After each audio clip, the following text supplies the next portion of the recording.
Buenos días. Vamos a empezar entonces con la parte de opioides. Los opioides son derivados de una planta que se conoce como amapola. El nombre científico de esa planta es Papaver somniferum.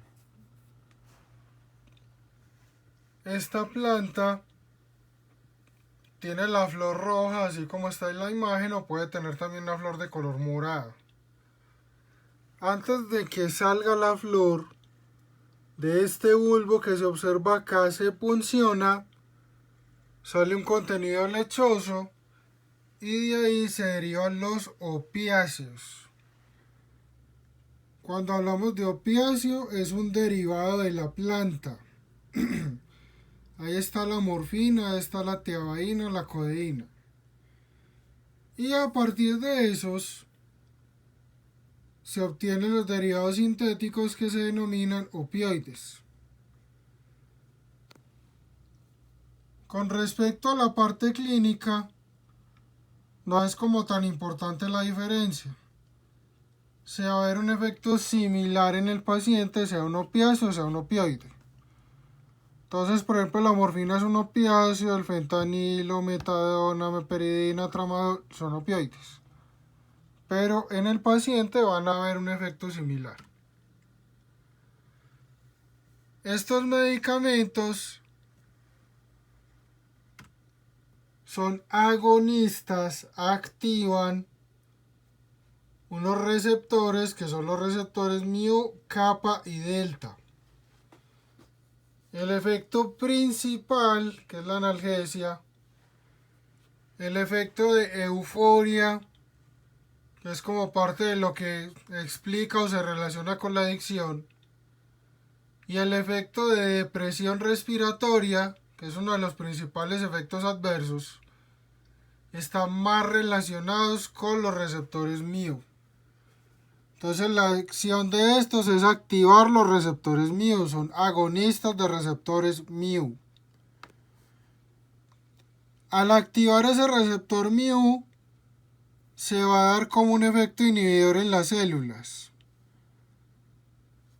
La célula se va a hiperpolarizar, se va a volver más negativa, sale potasio, que es carga positiva, célula negativa.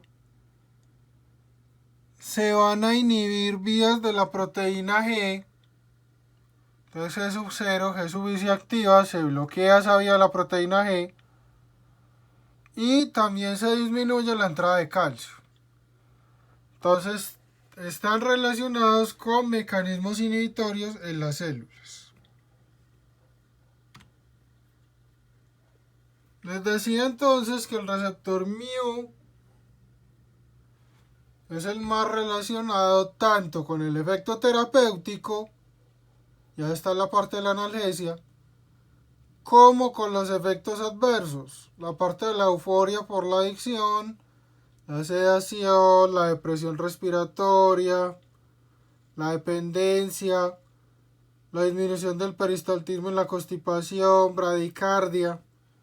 Entonces el mío es el que me explica la mayoría de efectos.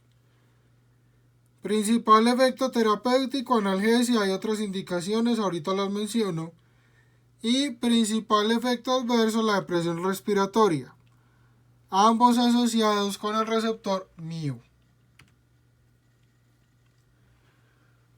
Otros efectos adicionales, los opioides generan liberación de histamina, puede dar broncoespasmo en ciertos pacientes.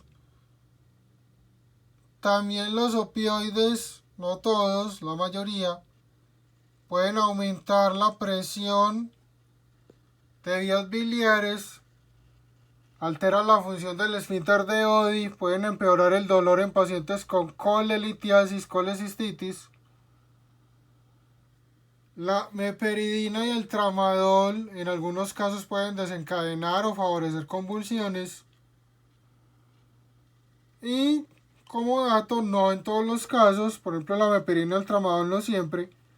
Generalmente un paciente que recibe opioides va a presentar miosis, como otro de los efectos que se observa de forma frecuente. Usos. Primero, analgesia, manejo de dolor. diferentes vías. Entonces recuerden la escala del dolor de la OMS, un dolor puntuado de 6 o 7 y según el contexto ya puede ser indicación para un opioide. Recuerden, uso por tiempo corto, las menores dosis posibles. ¿Por qué? Por el riesgo de efectos adversos y adicción.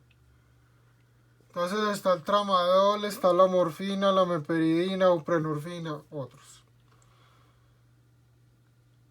Componente de los antidiarreicos. Los antidiarreicos tienen un componente, una parte del mecanismo de acción opioide, activa los miones intestino, eso disminuye el peristaltismo, disminuye las secreciones.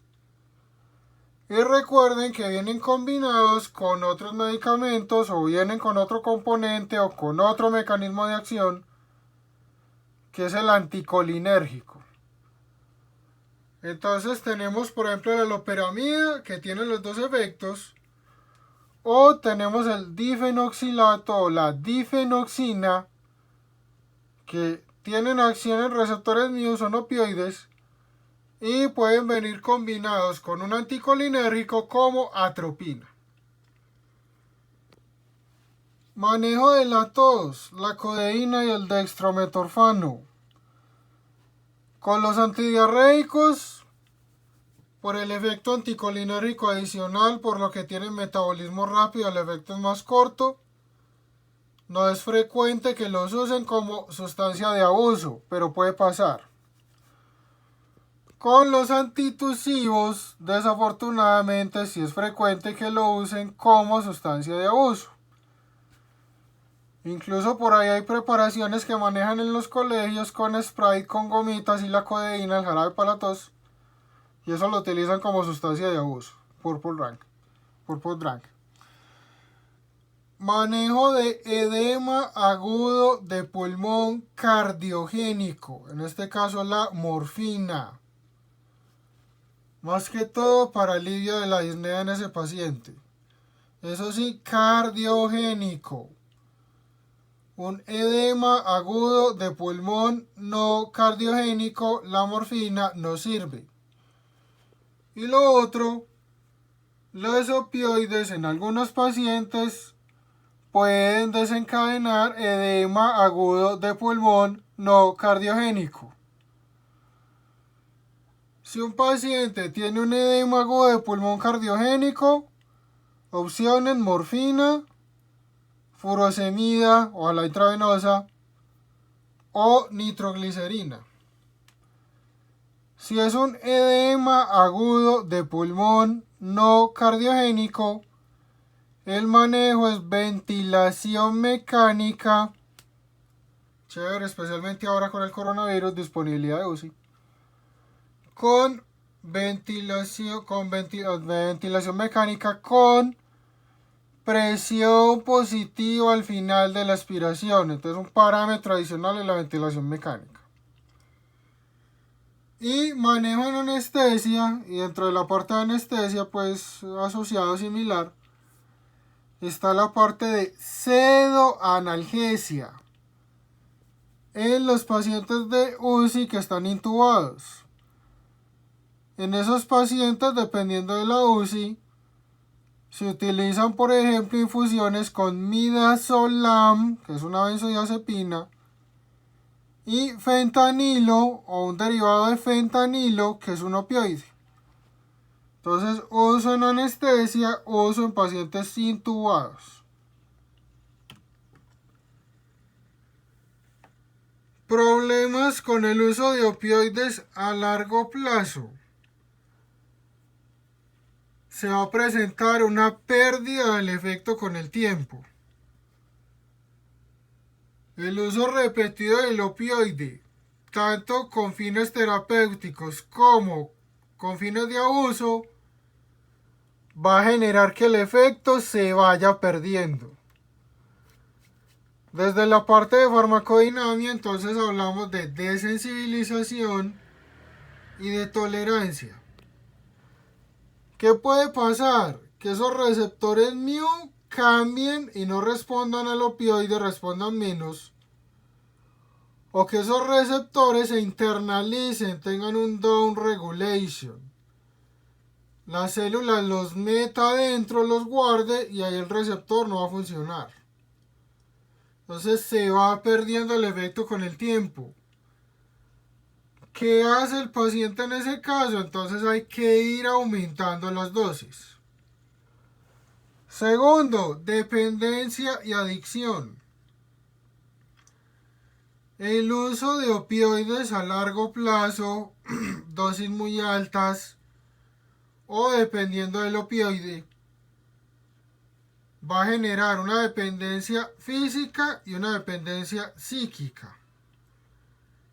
En la dependencia física se puede presentar algo que se denomina síndrome de abstinencia.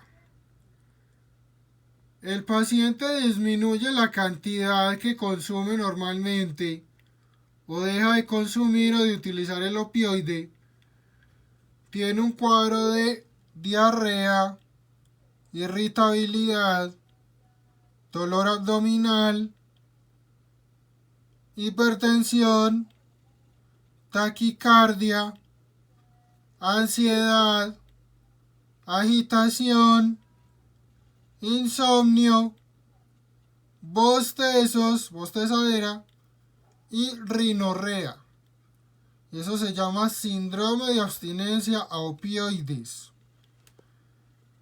Si el paciente no consume el opioide más, ese cuadro le dura unas 2 semanas. Normalmente el paciente no se aguanta esos síntomas.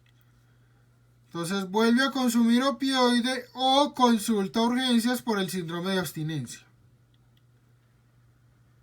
Y con la parte de la dependencia psíquica, entonces viene el deseo intenso de consumo y viene la parte de lo de la recompensa, el refuerzo negativo y positivo.